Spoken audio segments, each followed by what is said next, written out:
Dan Doke here, and today is a new art talk with Tom Tenerillo. He's absolutely an amazing videographer. I am so humbled when I get to work with him, and there's not too many people I would bow down to, but his business sense, his ability to work the camera is absolutely amazing. So thank you so much, sir. It's my pleasure to be here, Dan. I really appreciate it. Hearing those words come from you is just an honor, honestly. I mean, thank you, sir. Really one of the best photographers we have the pleasure to work with. So, also, I paid him to say that. So Venmo. Yeah. So, like you were saying before, is that we've been trying to do this for a while, trying to get this going. So I have actually, you know what? Tell me about yourself first. How did you get started in video? How long? And I got started back in 1987, so I've been doing this for quite some time. Back in 1987, there were very few videography companies around. It was basically exclusively photography when it came to wedding and events and stuff like that. So I've been in business since 87. 90% of the work that we do is wedding related. We do some corporate work, but it's a very small percentage of the overall picture for us. mm-hmm. Self-taught, because back in 87, there weren't a lot of people out there teaching it. Yeah. How long did it take you to go from beginning to talented? Or is it still an ever-growing? I haven't got there yet. I'll let you know when I get there. Just so everyone asks, what is your website in case people want to check it out? It's www.preciousmomentsweddingfilms.com. Oh, awesome. Cool. And actually, since where do you see the wedding industry going since like COVID's over? Do you see it starting to explode? Do you think it's on a downhill, or it's in the first time in 30 something years, it's very difficult to read. We've come off from being one of the worst years to being one of the best years, and now things are kind of in flux a little bit. So all the pent-up demand for COVID has been used up.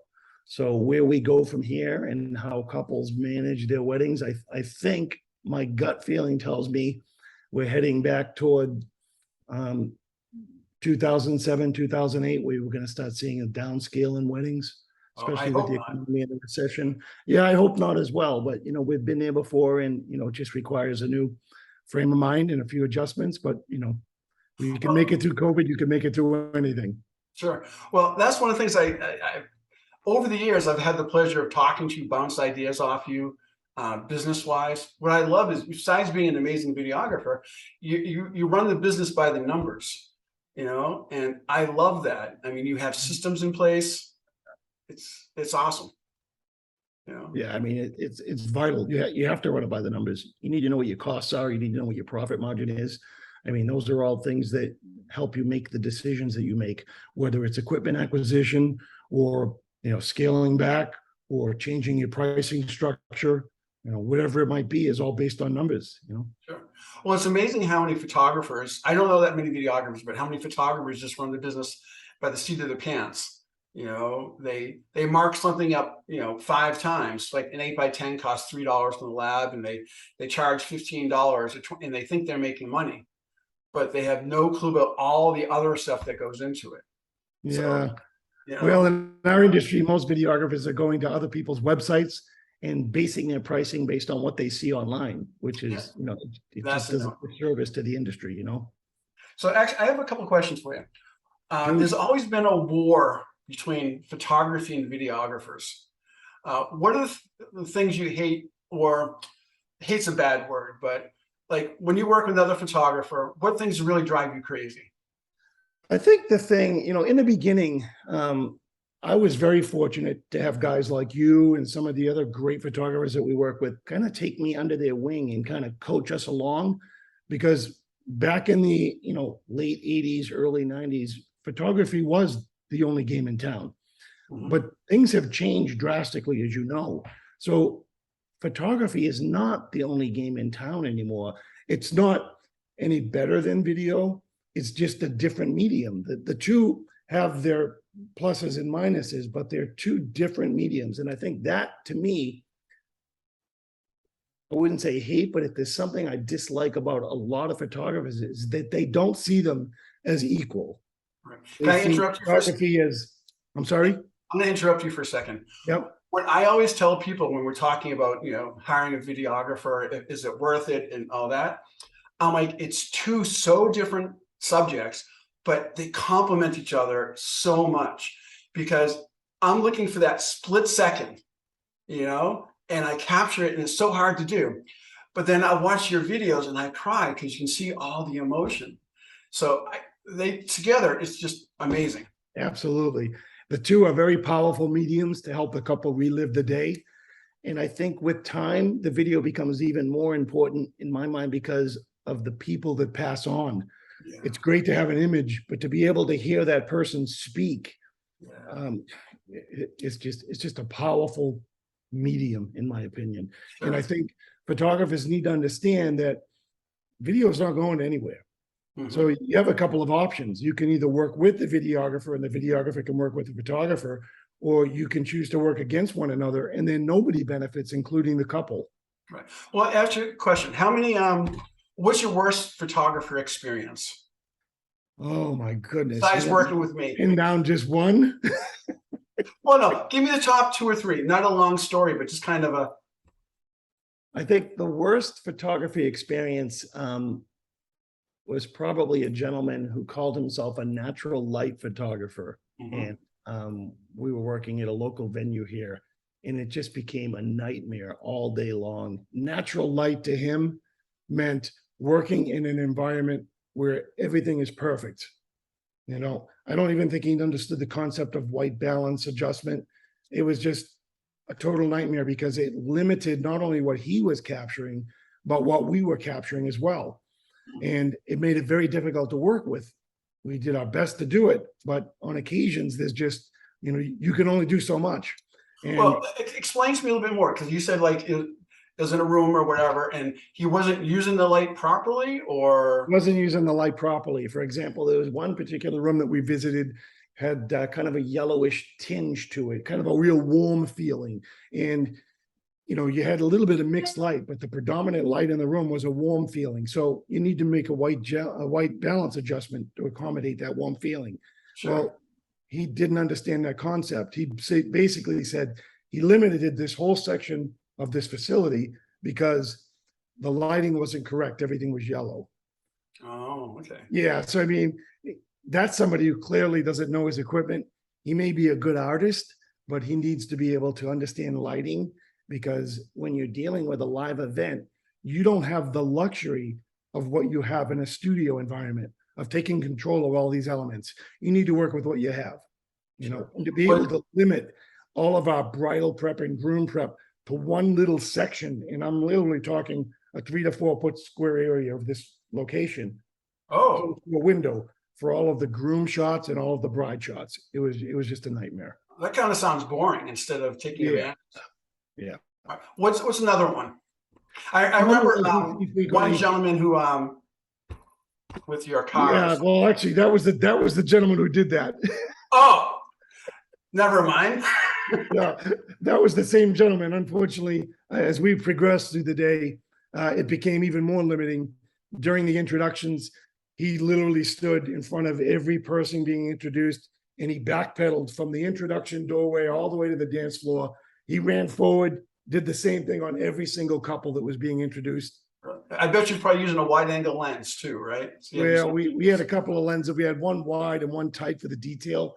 So we were able to squeeze a few shots out over his shoulder, but the wide angle lens, it was a nightmare. It was an unusable angle, Tell me another story. Well, we're very fortunate as far as photographers go. There are very few instances where we can't find a common ground to work with them. Mm-hmm. But that being the worst case, there are some others where they just think it's in the middle of what we call storytelling, which is things like rings and vows. This particular female photographer decided she was going to walk right up in between the couple and the JP and shoot over the JP's shoulder. But this was at a location that you and I work frequently, and there's only one way up, and it was the staircase. and there's a Oh, wall that you stand on. I don't know if you want to divulge the location or not, but the right. only way to get through was to walk up the staircase and in between the bride and groom, which he did in the middle of rings and vows. It just blew both the cameras, my wife and I's minds. We were just blown away at how obtrusive this was. We actually called them out on it after the ceremony, Yeah. and they didn't see anything wrong with it. So, Well, I'm going to tell you a couple of things that really pissed me off with videographers. One is they use a wide angle lens and they get so close all the time. And like you said, the photographer backpedaling, and they do that, and there is no shot for me at all because they're just so close. right. There's three things that really irk me. So that's one. I love when I see videographers go around circle like for the first dance. I hate when they do 15 times. Yeah, because there's never a clean that's shot. just an experience, you know. Yeah. And then I forgot the other one. Oh, the other one that really irks me is I'm gonna give you credit for this one in a second, but like when we don't do it all the times, but sometimes we have to do a big group shot with like 50 people and bring chairs in. You know, I'll be going crazy for 5 minutes, pulling in all the chairs, and the videographer sitting back like this, watching me. And then once I get the group all set, they go, hold on, and they go, you know, he does this thing where you help me. You help grab the chairs, you help organize the people. Yeah. You know, we understand that. I think this is really important for all videographers out there. The photographer has you're on a timeline. You have a timeline constraint that you're working with, right?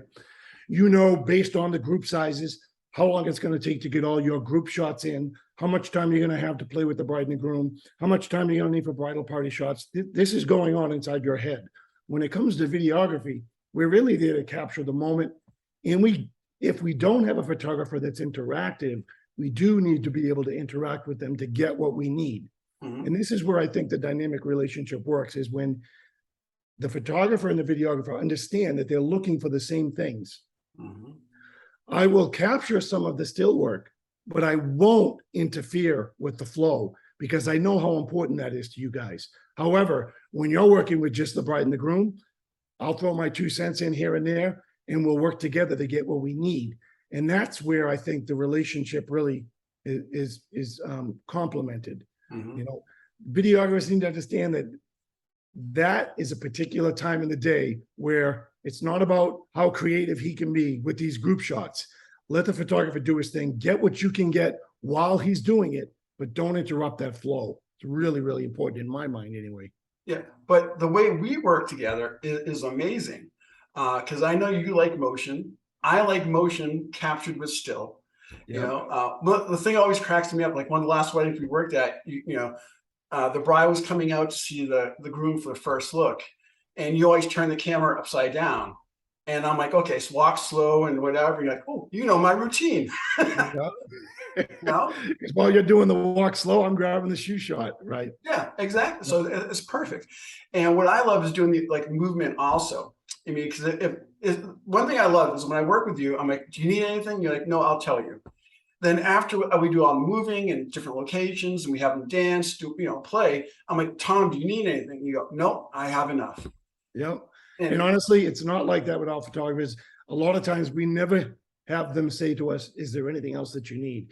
We kind of have to wait for that moment and then interject and try and get what we need based on their timeline and the flow. So it's really important, again, to work together on that formal photo session. However, I will bring up one thing that really annoys videographers when it comes to toasts. Toasts to a videographer is as important as the formal photos are to a photographer. explain why is that?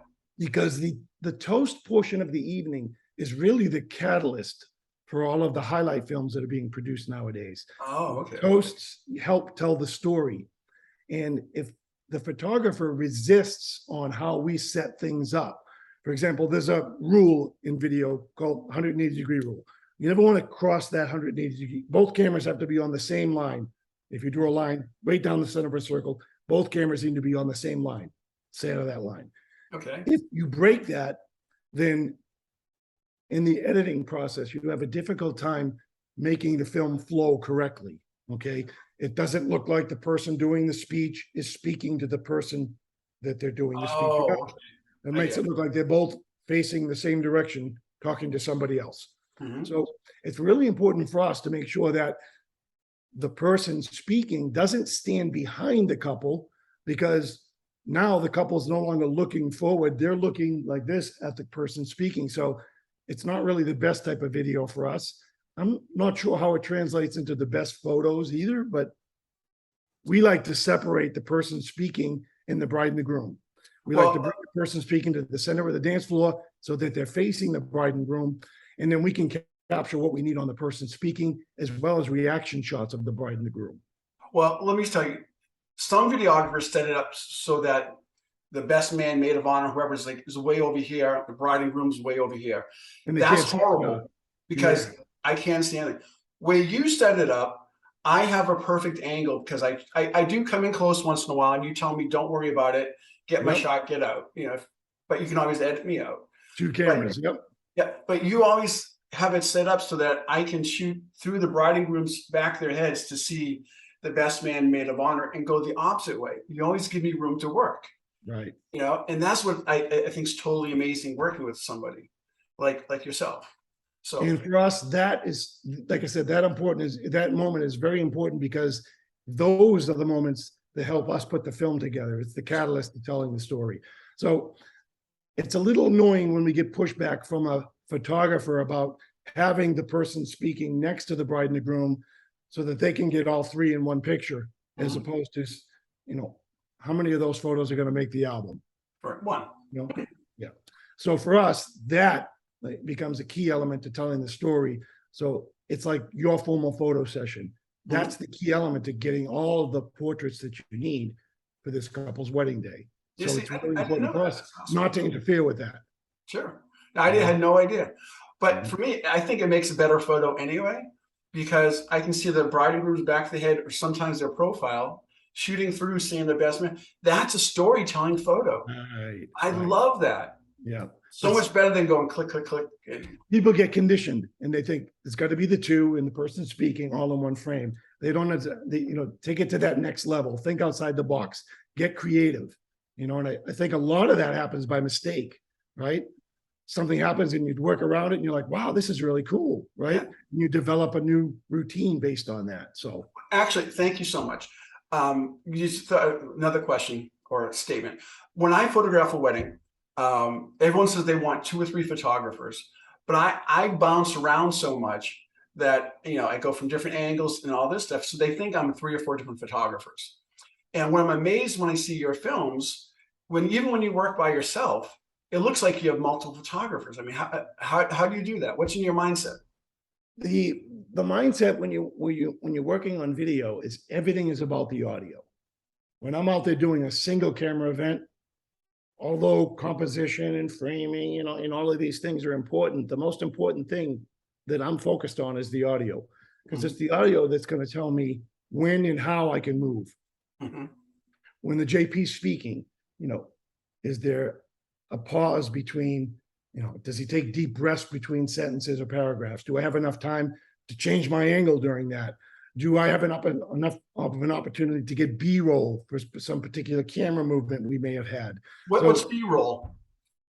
B-roll would be shots that help enhance the video. For example, bride and the groom in the middle of rings and vows. It's great to have a reaction shot of the parents laid in there, so that while you're seeing their rings and vows, you're also seeing reactions of the parents laid in. Okay. And we can generally, even with a single camera, we can still get stuff like that either immediately before the rings and vows, when the JP or the minister is telling the couple what they're about to do and how they're going to do it. We don't need that. We're grabbing the B-roll shots that we need. Or when they're going into maybe some portion of the ceremony that may be religious, that we know that the couple's not going to want that in their finished film. We'll use that, whether it be a prayer, we'll use that to capture some B-roll, bridesmaids, ushers, maybe a dog, a ring bearer, flower girl. And those things are important because they're also parts of the story. Sure. Well, it's funny. I work with some videographers. I worked with you when you had 2 or 3 cameras, maybe 4 at some point. I'm not sure. But I work with some videographers that they have 5, 6 cameras, you know, and they set them up all around, say the church. And you can't And they're walk like, in front of any of them. yeah, you don't go in front of any. So you can't go down this aisle. You can't go down that aisle. You can't shoot from the middle. You can't do that. And I'm always like, well, Tom does. Tom lets me go wherever I want, That's you just know? inexperience, unfortunately. They don't have the confidence yet. So what they're doing is they're setting up all of these fixed cameras to give them safe shots. When in actuality, even if they set up that camera, which is a good technique, it helps build confidence. And the problem is they shouldn't limit you from walking in front of it. Now, camping out in front of it, yeah, maybe not that, but they should be set up in a way where, first of all, they're not going to impede what you need to do. And if for some reason you need to step in front of that camera, there's 3 or 4 other cameras around that you have camera angles that you can cut to while you're doing that. So again, it's just inexperience, I think. Well, the funny thing with, the more cameras, the better, right? and the funny thing is they put their tripods on next to the wall. And I'm like, why don't you just slide the tripods into the pews and then I can walk around? They go, oh, that's a good idea. Yeah.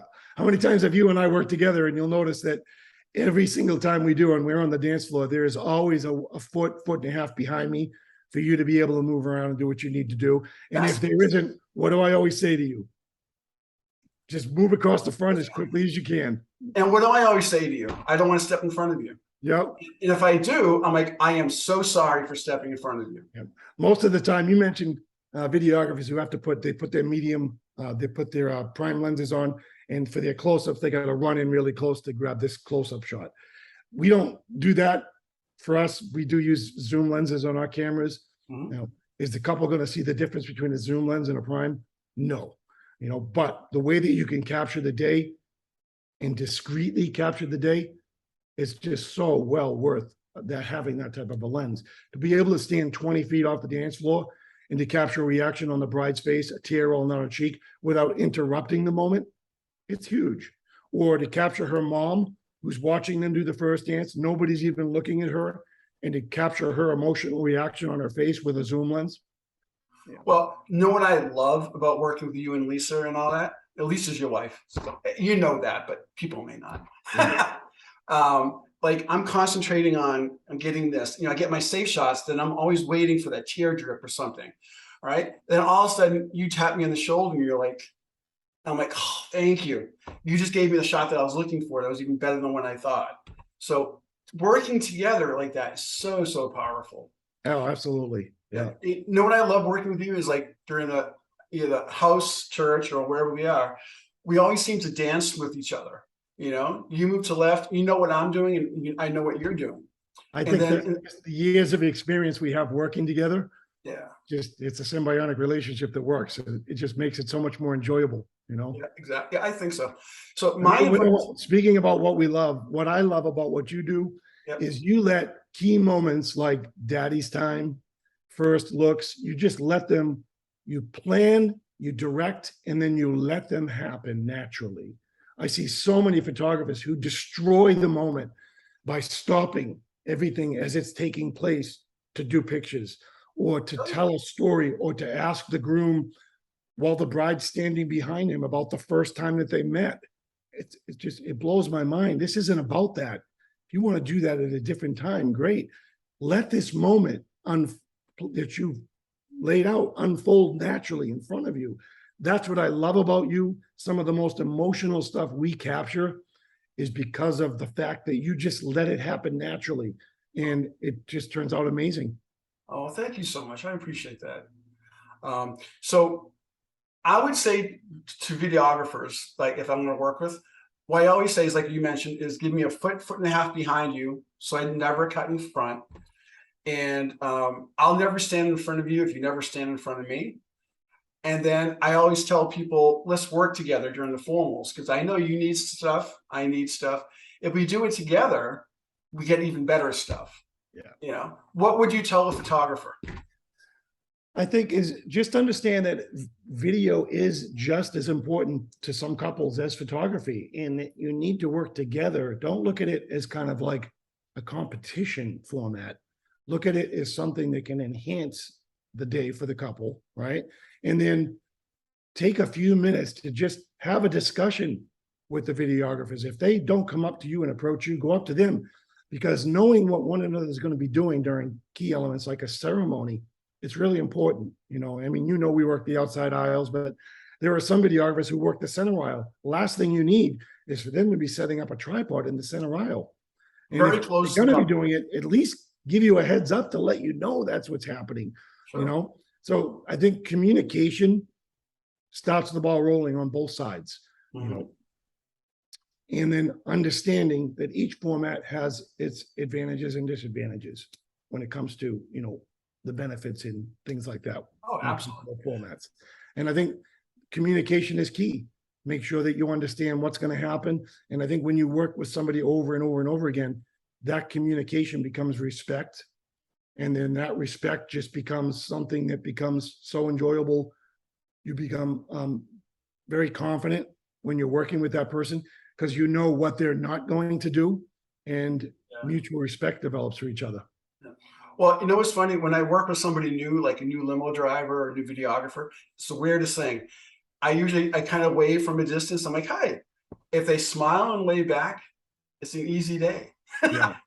Lots of times, I walked into one house, you know, I kind of waved, and they go, no cameras allowed.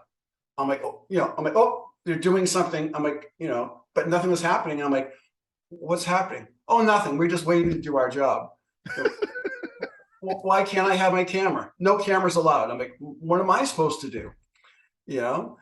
Then 2 minutes later, when I started doing my routine, they're like, oh my God, this is awesome. Because they're getting a lot more stuff than they ever thought. Right. And I think that's when you run into a novice photographer and it's all about, you know, the posing, and then there's very little direction or movement. It leaves a videographer hungry for more creative shots, like the couple walking hand in hand. And that creative stuff is really a key element. The formal photos, they're great. I mean, we're there, we capture some of that here and there. And primarily when we're focusing on your formals, we're not looking to duplicate what you're doing with still imagery. We're looking, for example, when you're working with a couple, I'm doing a pan up the dress shot or a close-up of their hands, or when you have them holding hands around each other, I'm on the rings and the hands on the back of the bride and changing the angle, shooting over the groom's shoulder to close up of the bride's eyes. This is all taking place from a distance while you're doing a full body shot. Yeah. You know? Well, actually, I'm always amazed because, you know, I do, of course I do, you know, close up, you know, headshot, 3/4, you know, full length and all this. But then I see your videos, I'm like, oh, you know, because, you know, you see something totally different than I get. Mine's still good, but I just love what you see. Yeah, so, and again, that working relationship is important because of that finite timeline you're dealing with, right? You only have so much time. So if you do everything that you need to do and the videographer doesn't work with you and take advantage of what you're doing, now he needs a block of time to get what he needs, which when you're dealing with most facilities, you're not going to get that, right? So you have two options. You either work with a photographer or you try to steal some time away from him, because you're not going to have any extended time to do what you need to do. You know? Yeah, you gave me one nice compliment before. We're doing something with the ring or something. And then I'm like, oh, I ran up and I kind of tweaked the ring. And you're like, yeah, you're the only one that would see the detail like that. You know? And I'm like, oh, thank you. People notice. Yeah, that was the bride's diamond was rotated on her finger kind of at a 45-degree angle. And I zoomed in and I looked at it, and I wasn't going to interrupt you to make the adjustment. I was going to wait till the pose was done. And you literally, while I had the camera on the hand, you went in and straightened the ring. So I love that. So I think that's why we're an awesome team. You know, I just love working with you, and hopefully we can do a whole bunch more. Do you have any final comments to say to anybody like working together with a photographer? You know, it's again, it's about communication. That would be my final comment. Communication, communication, communication. And then based on that, as repetition comes into play, you start to develop a mutual respect for one another. I mean, because if you're meeting somebody for the first time, you know nothing about them. They know nothing about you. Sure. Communication opens that up. That dialogue opens up that relationship, so that when you do have an opportunity to work together, things just get better and better and better. And I think with us, we've had that opportunity on many, many occasions, and it's just a pleasure to work with you. So thank you so much. So what's your website again, in case people want to check it out? PreciousMomentsWeddingFilms.com. Oh, awesome. I have said, you and your wife, I love working with, and I hope we can work together forever. So thank you. Same here. My pleasure, Dan.